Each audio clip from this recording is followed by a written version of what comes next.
Hello everyone, welcome to reformers of education. आज हम discuss करने वाले हैं एक जनरल प्रिपरेशन स्ट्रेटजी किसी भी गवर्नमेंट एग्जाम के लिए, चाहे वो एसएससी हो, बैंक हो या किसी भी स्टेट गवर्नमेंट का एग्जाम हो, चाहे वो जैसे कि किसी स्टेट गवर्नमेंट का पुलिस का एग्जाम हो या इवन सीडीएस का एग्जाम हो। एक हम जनरल स्ट्रेटजी डिसाइड करने वाले हैं कि इनके लिए जो बच्चे नॉन मैथ्स बैकग्राउंड से हैं। नॉन मैथ्स का मतलब जिन्होंने अपनी 10th क्लास के बाद मैथ्स का सब्जेक्ट नहीं पढ़ा है, जैसे कि कुछ आर्ट्स के बच्चे होंगे, कुछ कॉमर्स के बच्चे होंगे जिन्होंने अपना 10th क्लास के बाद जो मैथ्स नहीं पढ़ा है, तो ये स्ट्रेटजी उनके लिए रहेगी। सबसे पहले कुछ इनके लिए जनरल पॉइंट्स हैं, इनके लिए कुछ पॉजिटिव्स और नेगेटिव्स हैं। पॉजिटिव ये है इनके लिए कि जो इनकी लर्निंग पावर होती है, जैसे कि जो क्रैबिंग पावर होती है, वो काफ़ी हाई होती है। ठीक है, तो इनके लिए ये इस जर्नी में, इनकी जो गवर्नमेंट प्रिपरेशन की जर्नी है उसमें ये काफ़ी हेल्प करेगा। जैसे कि कुछ सब्जेक्ट्स होंगे इंग्लिश या जीके, उसमें इनको काफ़ी हेल्प मिलने वाली है। और इनमें एक ये चीज़ देखी गई है, जो इनकी जो लॉजिकल पावर होती है, क्योंकि इन्होंने जैसे जो बाकी बच्चे हैं वो फिजिक्स या मैथ्स वगैरह करते हैं, जैसे इंजीनियर्स होते हैं वो मैथ्स या फिजिक्स करते हैं, तो उनका जो लॉजिकल पावर है थोड़ी हाई हो जाती है as compare to the art students. तो उनकी ये लॉजिकल पावर थोड़ी सी कम होती है as compare to the non engineer students. पर कोई बात नहीं, ऐसा नहीं है कि फिर भी ये एग्ज़ाम क्लियर नहीं कर सकते, क्लियर कर सकते हैं, पर इनको कुछ चीज़ों का ध्यान रखना होगा जो हम इस वीडियो में डिस्कस करेंगे। तो सबसे पहले किसी भी गवर्नमेंट एग्जाम में क्या होता है, जैसे गवर्नमेंट एग्जाम की जो जर्नी है ना, एक गाड़ी की तरह है। जैसे कि एक गाड़ी होती है, उसके अंदर 4 पहिए होते हैं। इसी तरह जो ये गवर्नमेंट एग्जाम की जर्नी है, इसमें भी हमारे 4 सब्जेक्ट्स हैं। एक है क्वांट, फिर है रीजनिंग, अगला है इंग्लिश और लास्ट है जीके। ये कोई भी एग्ज़ाम हो, चाहे आपका बैंक का एग्ज़ाम हो, एसएससी का एग्ज़ाम हो या किसी भी गवर्नमेंट स्टेट का एग्ज़ाम हो, स्टेट गवर्नमेंट का एग्ज़ाम हो, तो उसमें ये चारों सब्जेक्ट्स आएंगे ही आएंगे। कुछ और सब्जेक्ट्स भी हो सकते हैं, पर ये 4 जनरल सब्जेक्ट्स तो आते ही हैं।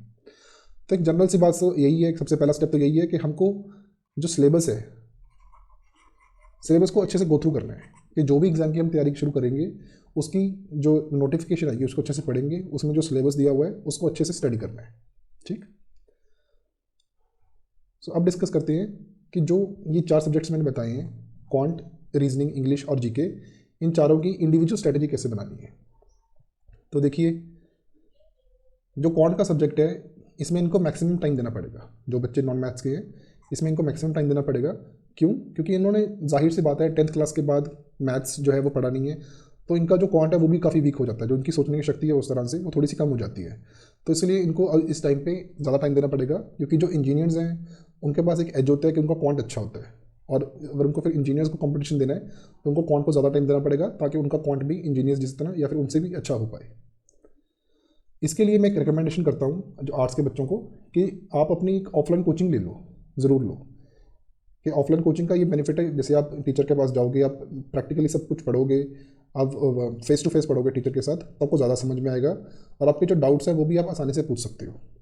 अगर फिर भी जैसे कुछ बच्चे गांव में रहते हैं या वो फाइनेंशियली ठीक नहीं है, तो वो ऑनलाइन कोचिंग भी ऑप्ट कर सकते हैं। पर ऑनलाइन कोचिंग जो है वो आप किसी छोटे इंस्टीट्यूट से लेना। जैसे कि आजकल हम देखते हैं जो बड़े बड़े इंस्टीट्यूट हैं, वो कोचिंग तो देते हैं ऑनलाइन, लाइव क्लासेस भी देते हैं, पर उसमें वो, जैसे कि उनके पास जो बच्चे होते हैं काफ़ी ज़्यादा होते हैं, जैसे कि एक टाइम पे 300-400 बच्चा पढ़ रहा होता है, तो उसमें हर तरह के बच्चे होते हैं। तो उसमें जैसे कि जो एक आर्ट्स का बच्चा होता है या जो नॉन मैथ्स का बच्चा होता है, वो अपना डाउट पूछ नहीं पाता इतने बड़े ग्रुप में। तो इसलिए मैं बोल रहा हूँ कि एक स्मॉल इंस्टीट्यूट हो, जिसके जो क्लास का साइज़ हो वो लिमिटेड हो, 20 से 25 का हो, तो उनसे पढ़ने की ज़रूरत है आपको। हाँ, और आप रिकॉर्डेड लेक्चर बिल्कुल मत लेना, क्योंकि वो आपको किसी काम की नहीं है। फिर आप सिर्फ रिकॉर्डेड लेक्चर देखते रहोगे, आपको एक बार चाहे पढ़ भी लोगे उसमें से, पर आपके डाउट्स हैंडल नहीं होंगे। आपको काफ़ी चीज़ें होंगी जो समझ में नहीं आएंगी, तो आपके डाउट्स कोई क्लियर कर नहीं पाएगा। तो इसलिए रिकॉर्डेड लेक्चर तो मैं आपको बिल्कुल रिकमेंड नहीं करूँगा। हाँ, सबसे पहले है ऑफलाइन कोचिंग। अगर ऑफलाइन कोचिंग नहीं ले सकते तो फिर ऑनलाइन कोचिंग ले लो एक छोटे इंस्टीट्यूट से, जो मतलब चाहे इंस्टीट्यूट कैसा भी हो, जो उसका क्लास साइज़ हो वो छोटा हो। थर्ड पॉइंट है कि जो आपको नोट्स हैं वो ज़रूर बनाने हैं। आपको अपने जो क्वांट के नोट्स हैं वो चैप्टर वाइज अच्छे से बनाने हैं। इसके 2 कारण हैं। एक तो जो आप जब लिखोगे खुद से, तो आप ज़्यादा अच्छे से समझ पाओगे अपने हिसाब से जब चीज़ों को लिखोगे। सेकंड, जब आप रिवाइज करोगे तो आपको और भी अच्छे से समझ में आएगा। फोर्थ पॉइंट है कि जो आपका सिलेबस है उसको आप अच्छे से करना है, और 2 बार करना है कम से कम, एटलीस्ट ट्वाइस। 2 बार क्यों? क्योंकि वही सिंपल सी बात है कि 10th क्लास के बाद आपने जो मैथ्स है वो पढ़ा नहीं है, तो आपको सिलेबस को कम से कम 2 बार पढ़ना है, ताकि आपका जो ये आपको लगे ही ना कि मैंने कभी मैथ्स पढ़ा नहीं है ग्रेजुएशन के बाद। ठीक, तो आपको ये अच्छे से पढ़ना है। फिफ्थ क्वेश्चन, सॉरी जो फिफ्थ पॉइंट है, फिफ्थ और सिक्स पॉइंट कंबाइन कर रहा हूँ मैं। इसमें मैं ये एक प्लान बताऊंगा आपको कि आपको तैयारी, जैसे आपने कोई टॉपिक कर लिया तो आपको उसके बाद क्या करना है। जैसे कि मान लो आपने एक परसेंटेज टॉपिक कर लिया, परसेंटेज कर लिया, उसके बाद क्या करना है आपको, उसके जो प्रीवियस ईयर क्वेश्चंस हैं, जो आपके आपके पास जैसे बुक्स होती हैं जिसमें 8 से 10 हज़ार के क्वेश्चंस होते हैं, काफ़ी फेमस ऑथर्स हैं, वो आप मार्केट से परचेज कर सकते हैं। फिर आपको उसमें से परसेंटेज का जो जो चैप्टर वाइज होते हैं वो मोस्टली, उसमें आपको जो परसेंटेज का चैप्टर है वो खोलना है, और उसमें उसके जो ऑड क्वेश्चन है वो करने हैं। सबसे पहले पहले ऑड क्वेश्चन करने हैं। ऑड क्वेश्चन मतलब 1, 3, 5, 7, इस तरह से नंबरिंग जो है वो करनी है। ठीक है, ये आपको तब करनी है जब आप पहली बार जो परसेंटेज जो कोई भी टॉपिक है उसको ख़त्म करोगे। फिर आपको दोबारा कब करना है, दोबारा जैसे कि आप मान लिया आपने 4 महीने में ख़त्म कर दिया सारा सिलेबस, फिर 4 महीने बाद जब आप रिवाइज़ करोगे, मैंने बोला था ना कि दो बार सिलेबस को करना है, मतलब जब आप रिवाइज़ करोगे क्वांट को तो आपको जो कि परसेंटेज के नोट्स हैं वो पढ़ने हैं अच्छे से, और फिर इवन नंबर ऑफ क्वेश्चंस करने हैं, जैसे कि 2, 4, 6। ये आपको तब करना है सेकेंड राउंड में। जैसे कि आप देख सकते हैं सेकेंड लास्ट पॉइंट में, even questions during revision after completion of the syllabus. और लास्ट पॉइंट है सेक्शनल टेस्ट। आपकी इस जर्नी में सेक्शनल टेस्ट का काफ़ी बड़ा रोल रहने वाला है। तो जैसे हम कोई भी जैसे कि कोई बड़ी सीरीज़ देखते हैं, टेस्ट सीरीज़, जैसे कुछ फेमस है टेक्स्ट बुक वगैरह, तो उसके अंदर जो क्वांट का सब्जेक्ट है उसमें सेक्शनल टेस्ट भी दिए होते हैं। वो सेक्शनल टेस्ट ऐसे भी दिए होते हैं कि सिर्फ क्वांट के 25 क्वेश्चन जैसे हैं उसमें, तो उसमें सारे ओवरऑल क्वांट के जो भी सिलेबस है वो सेक्शनल टेस्ट भी होते हैं। आपको अभी वो नहीं देने हैं, पहले आपको एक टॉपिक वाइज सेक्शनल टेस्ट देने हैं। जैसे आपको परसेंटेज खत्म हो गया तो फिर आपको परसेंटेज का ही सेक्शनल टेस्ट देना है। तो आपको ये चीज़ें करनी है क्वांट के लिए। फिर चलते हैं रीजनिंग पे। रीजनिंग में क्या करना है आपको, सबसे पहले तो आपको ये करना है कि जो स्क्वायर्स हैं वो 30 तक के स्क्वायर्स आपको याद होने चाहिए, cubes till 20, and numerical values of all the alphabets, जैसे कि ए की वैल्यू 1 होती है, जेड की वैल्यू 26 होती है, एम की 13 होती है। इस तरह से आपको ये मूव्स वाले सब कुछ याद होना चाहिए। इसके अलावा आप जो टेबल्स है वो भी याद कर सकते हैं अप टू 20।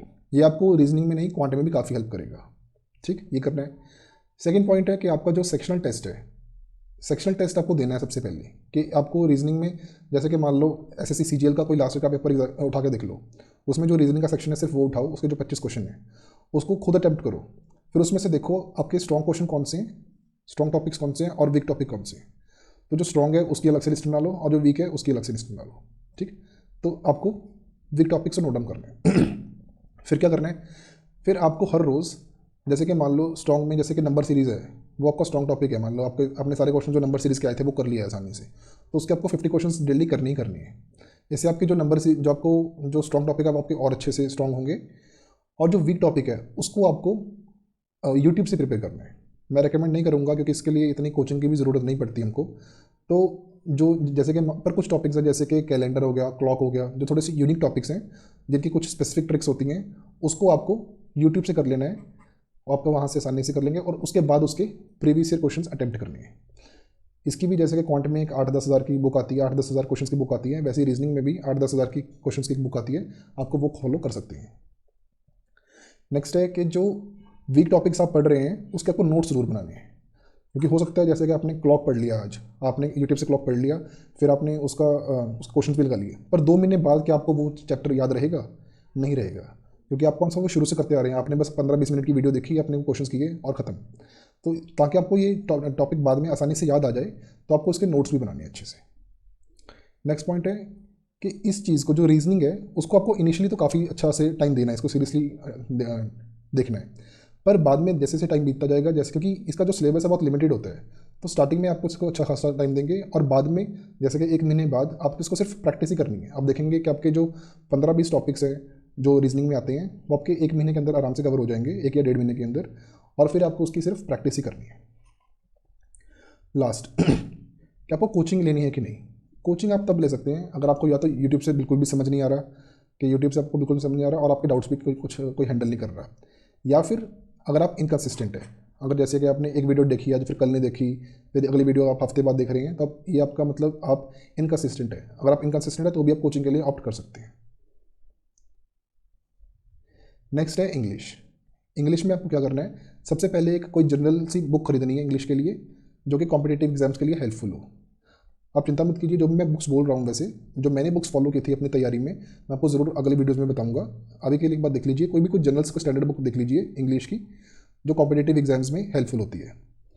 उसमें कैसे करना है, जैसे कि उसमें चैप्टर्स होते हैं, जो उसमें पहले आपको जो रूल्स है वही करनी है, उसमें हर एक उसके चैप्टर होते हैं, हर एक चैप्टर को पहले अच्छे से पढ़ना है, इसमें नोट्स बनाने की कोई खास ज़रूरत नहीं है। और उसके बाद उसके PYQs या फिर जो जो जैसे कोई चैप्टर है उसके पीछे जो क्वेश्चंस दिए होते हैं वो अटैम्प्ट करने हैं, वो अच्छे से सॉल्व करने हैं और समझने हैं। थर्ड पॉइंट है, जैसे कि आपने अब इंग्लिश का पूरा अच्छे से कर लिया, एक बार इंग्लिश पढ़ ली, सारे चैप्टर पढ़ लिए, उसके बाद उसके जो आप देखेंगे एग्जाम्स में देखेंगे, जैसे आप मॉक्स अटैम्प्ट करेंगे कि कुछ स्पेसिफिक 100-120 रूल्स हैं, उसको आपने नोट डाउन कर लेना है, अपनी लैंग्वेज में नोट डाउन कीजिए, उसके एग्जाम्पल्स लिखिए, ताकि कुछ जो स्पेसिफिक रूल्स है वो आपको अच्छे से याद रह जाएँ और आपको बार बार बुक खोलनी ना पड़े। ठीक है, तो उसके आपको नोट्स बनाने हैं। नेक्स्ट है न्यूज़पेपर। न्यूज़पेपर का बहुत बड़ा रोल रहेगा इसमें। न्यूज़पेपर तो आपको हर रोज़ ही पढ़ना है। न्यूज़पेपर आपको 3 चीज़ों में हेल्प करेगा। इंग्लिश की सेंस तो डेवलप करेगा ही वो आपकी, साथ में वोकैब और जीके भी बढ़ाएगा। जैसे कि कुछ वर्ड्स होंगे वोकैब के, आप डेली के एटलीस्ट 5 से 6 वर्ड्स तो नहीं सीखेंगे ही इसमें से। और उसके अलावा आपकी जीके, जैसे कि आपका जो करंट अफेयर्स हैं वो सेक्शन भी थोड़ा सा उसमें भी हेल्पफुल रहेगा न्यूज़पेपर। नेक्स्ट पॉइंट है, जैसे कि कोई भी आप बुक खरीदेंगे, जो जनरल बुक मैंने बोल रही है इंग्लिश की, उसमें लास्ट में आप देखेंगे कुछ सिनोनियम्स, एंटोनियम्स, इडियम्स और OWS यानी कि वन वर्ड सब्स्टिट्यूशन, ये उसमें लिखे रहेंगे। आपको उसमें हर रोज़ एक पेज करना है और आपको रियल एग्जाम करना है। अब मान लीजिए जैसे आपने सारे खत्म कर दिए, 2-3 महीने बाद सारे खत्म कर दिए, फिर आपको दोबारा से शुरू करना है। सिनोनियम्स, एंटोनियम्स, इडियम्स और OWS, इनका हर रोज़ एक पेज ज़रूर करना है, ताकि आपको जो ये वर्ड्स होते हैं ना, ये SSC में या कोई भी गवर्नमेंट एग्जाम्स में रिपीटेडली यूज़ होने वाले वर्ड्स होते हैं मोस्टली, तो आपको इनको अच्छे से करना है, ताकि आप जितनी बार इसको पढ़ेंगे आप उतनी बार ही उतनी अच्छे से आपको ये याद हो पाएंगे।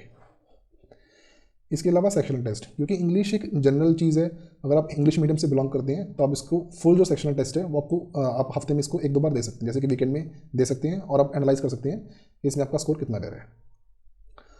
और लास्ट है, अगर आप हिंदी मीडियम से हैं तो आपको कोचिंग लेनी चाहिए मेरे हिसाब से, क्योंकि हिंदी मीडियम वालों के लिए इंग्लिश समझना थोड़ा सा डिफिकल्ट है। वैसे कि वो समझ सकते हैं, क्योंकि आजकल ऐसी भी बुक्स आती हैं जो इंग्लिश को हिंदी मीडियम में समझाती हैं, पर फिर भी अगर आप कोचिंग लेंगे इस चीज़ को, क्योंकि जो इंग्लिश है वो जो इंग्लिश मीडियम वाले बच्चे हैं उनके लिए थोड़ी सी स्कोरिंग है, तो अगर हिंदी मीडियम को उनके साथ कम्पीट करना है अच्छे से, तो आपको कोचिंग ले लेनी चाहिए। नेक्स्ट है फिर जनरल स्टडीज़। जनरल स्टडीज़ में आपको क्या करना है, सबसे पहले तो ये पॉइंट ही है कि जो ये आपके लिए, जो आर्ट्स वाले बच्चों के लिए एक ये डबल एज स्वॉर्ड की तरह है, कि आपको वैसे तो इनका थोड़ा सा पहले आइडिया होगा, जैसे कि मान लो किसी ने BA पॉलिटिकल साइंस में कर रखी है तो उसको पॉलिटी का आइडिया होगा, तो उसके लिए ये सब्जेक्ट थोड़ा सा आसान हो जाएगा। पर इसका नेगेटिव क्या है, दूसरी साइड क्या है स्वॉर्ड की, कि जो ये बच्चे हैं आर्ट्स वाले, जैसे उन्होंने पॉलिटिकल साइंस का एग्जाम्पल ही देख लेते हैं, उसमें ये थोड़ा ज़्यादा अंदर घुस जाते हैं उस सब्जेक्ट के, क्योंकि जो SSC या गवर्नमेंट एग्जाम है उसमें इतना डीप पूछते नहीं है, वो थ्योरेटिकल चीज़ें नहीं पूछते ज़्यादा, वो सिंपल एक MCQs फॉर्मेट में पूछती हैं, जैसे सिंपल आर्टिकल्स के बारे में या फिर जो कुछ प्रावधान है कॉन्स्टिट्यूशन में उसके बारे में पूछती है। कई बार हमने ऑलरेडी किया होता है पॉलिटिकल साइंस, तो हम उसको और डिटेल में पढ़ने की कोशिश करते हैं, तो वो चीज़ नहीं करनी है आपको। हालांकि आपके पास एक एज है, पर आपको उसको अच्छे से ध्यान से यूज़ करना है, कि आपको कोई भी टॉपिक को बहुत ज़्यादा डिटेल में नहीं जाना। नेक्स्ट है स्टैंडर्ड बुक। कोई भी आप इसकी कोई स्टैंडर्ड बुक फॉलो कर सकते हो, चाहे जैसे कि लूसेंट या अरिहंत की मनोहर पांडे आती है, वो भी आप फॉलो कर सकते हो उसके लिए। नेक्स्ट है, इसको तैयार कैसे करना है, ये कोई भी, जैसे आपने कोई सब्जेक्ट शुरू कर लिया, उसमें एक चैप्टर पढ़ा, फिर उसमें से जो प्रीवियस ईयर क्वेश्चंस आए वो किए आपने, उसके बाद आपको उसके नोट्स बनाने हैं, कि आपने कोई चैप्टर पढ़ लिया, उसके प्रीवियस ईयर क्वेश्चंस किए, फिर आपने दोबारा वो चैप्टर पढ़ना है ध्यान से, कि आपने देखना है कि क्वेश्चन कैसे पूछता है गवर्नमेंट एग्जाम वाली एजेंसीज, फिर आपको उस हिसाब से अपने शॉर्ट नोट्स तैयार करने हैं उस चैप्टर के। ठीक है, इस तरह से आपकी अच्छी तैयारी हो जाएगी, आपको रिविजन में भी काफ़ी हेल्प मिलेगी। नेक्स्ट पॉइंट, आपको इसको अंडर एस्टिमेट नहीं करना है, क्योंकि ये थोड़ी सी डिफरेंट फॉर्मेट है ये, जैसे कि आपने अपनी बैचलर्स में किया होगा, कोई भी अगर अपने, जैसे किसी ने मान लो BSc की हो साइंस में, तो उसको वो सोचेगा साइंस तो मैं कर ही लूँगा, पर इसमें थोड़े से जो क्वेश्चंस का लेवल है वो थोड़ा डिफरेंट होता है, जो आपने ग्रेजुएशन में पढ़ा है उससे, इसको अंडर एस्टिमेट मत करना आप। नेक्स्ट है करंट अफेयर। करंट अफेयर आपको कोई भी एक मंथली वीडियो होती है उसमें से कर लेना, अगर आप बना सकते हो तो आप नोट ज़रूर बनाना, अगर नहीं बना सकते तो जो भी यूट्यूब पे मंथली वीडियोज़ आती हैं उसमें मोस्टली PDF दी होती हैं, तो PDF से भी पढ़ सकते हो, पर आपको डेली करने की ज़रूरत नहीं है।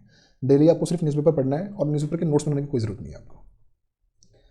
नेक्स्ट है वीकली सेक्शनल टेस्ट, कि जो जैसे कि आपने GS जो भी पढ़ रहे हो आप, फिर जो आप टॉपिक ने आपने जैसे कि कोई एक टॉपिक कवर कर लिया, फिर उस टॉपिक के आपको सेक्शनल टेस्ट देने हैं हर हफ्ते में एक बार, ताकि आपको थोड़ा सा एक एवेलुएट भी करते रहो खुद को। इसलिए मैं सेक्शन टेस्ट पे फोकस करता हूँ, ताकि आप थोड़ा थोड़ा अपने आप को एवेलुएट भी करते रहो और आप जो एग्जाम का पैटर्न है उसके हिसाब से चलते रहो, इसलिए। ठीक। सो हमारी जो ये 4 सब्जेक्ट्स की स्ट्रेटजी थी वो तो ये थी। इसके अलावा जो एक कुछ पॉइंट्स हैं वो बताने जा रहा हूँ आपको, इनको आपको ध्यान में रखना है।